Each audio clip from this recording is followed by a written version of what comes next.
Mix by माँ Gayatri recording studio.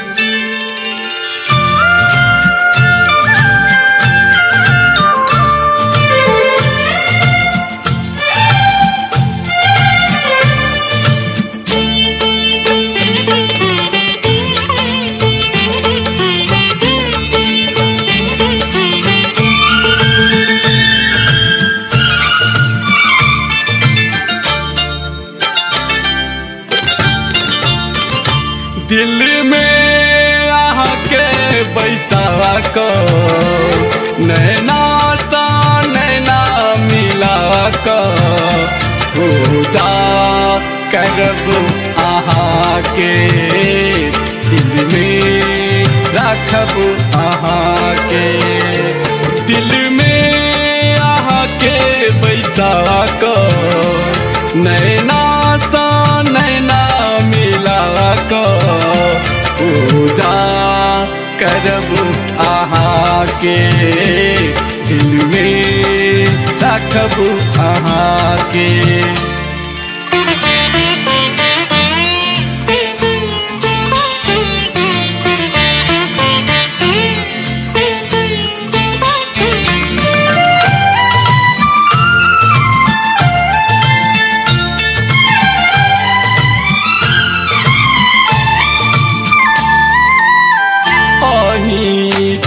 दिल के धड़कनिए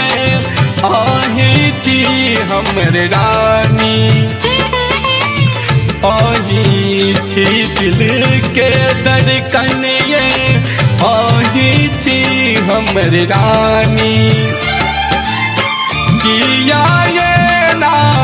तड़पाबै छी सुनू ये दिल जानी कति सपना में जे आबै छी किया किछने आहा बजै छी पूजा करब आहा के दिल में रखब आहा के।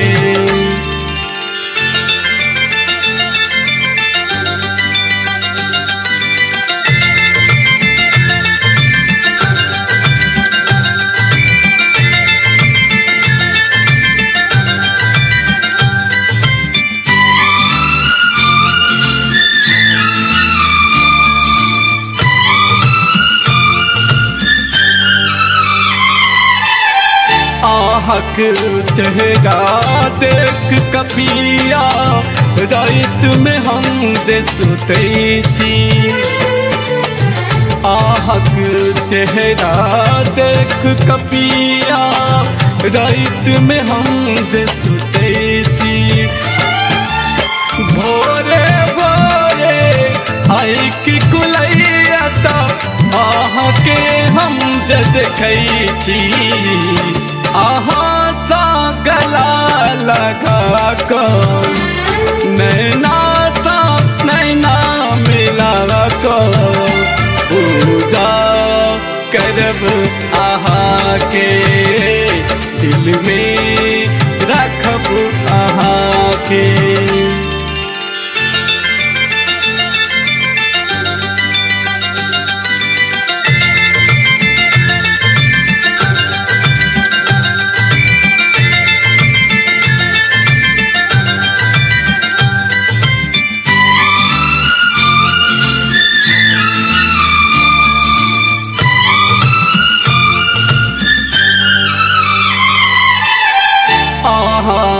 हमरा अपना बना का हंस हंस कवार करै छी आहा हमरा अपना बना का हंस हंस कवार करै छी जखन यहाँ के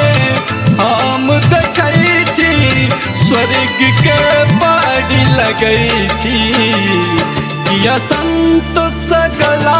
लगा कर नैना सा नैना मिला कर पूजा करब आहा के दिल में रखब आहा के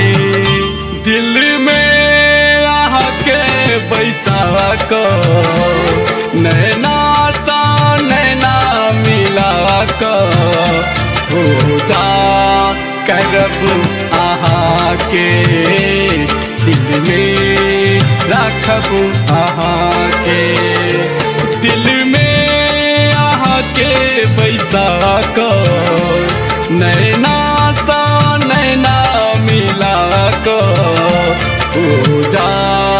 करब आहा के दिल में रखब आहा के। माँ गायत्री रिकॉर्डिंग स्टूडियो मलंगवा सरलाही नेपाल।